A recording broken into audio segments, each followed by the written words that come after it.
আমাকে হাসিনার শেষ দিকে কিন্তু জামিন হয়েছিল, জেল গেট থেকে গুম করা হলো, আমাকে অনেক লোভনীয় প্রস্তাব দেওয়া হলো, আবার ভয়ও দেখানো হলো। সারা দিন আমাকে একটা গাড়ির ভিতরে আটকে রাখা হলো, এসি বন্ধ, রৌদ্রে ফেলাই রাখলো। এই লাস্টের দিকে এটা ছিল আমার চূড়ান্ত পরীক্ষা। আল্লাহ দেখতে চাইছিলেন দেখে এইবার মতো হোক, কিন্তু আল্লাহ তাআলা আমাকে সেখানেও সাহায্য করেছেন। সন্ধ্যার সময় যখন কোর্ট শেষ হয়ে যায়, আর দেখে কাজ হবে না, শেষ পর্যন্ত ফালাই দিয়ে চলে যায়। আল্লাহ তাআলা পরীক্ষার পরে বললেন, এবারে তুমি বের হও।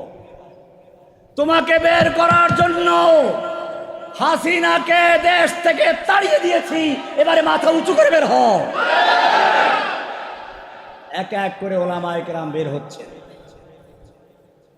ওয়ালিল্লাহিল ইজ্জাতু ওয়া লিরাসূলিহি ওয়া লিল মুমিনিন, সম্মান দেওয়ার মালিক কে? সো চাহে কফিল আব কুছ ভি হো, सो चाहे कफील अब कुछ भी हो, हर हाल में अपना हक लेंगे, इज्जत से जीना है तो जी लेंगे या जामे शहादत पी लेंगे।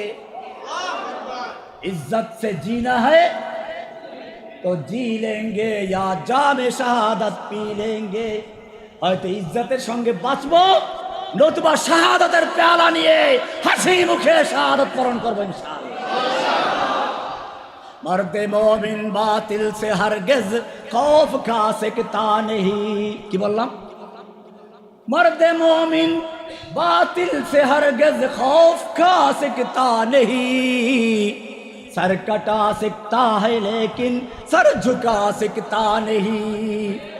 मर्दे मोमिन কখনো বাতিলের সামনে মাথা নত করতে জানে না, বাতিলকে ভয় করে না, মাথা কাটাতে পারে, মাথা ঝুঁকাতে শিখে নাই। সর কাটা শিখতা है लेकिन, তারপরে सर झुका শিখতা नहीं, सर কাটা শিখতা है लेकिन। এজন্য সাইদি সাহেব সার কাটিয়ে দিয়েছেন।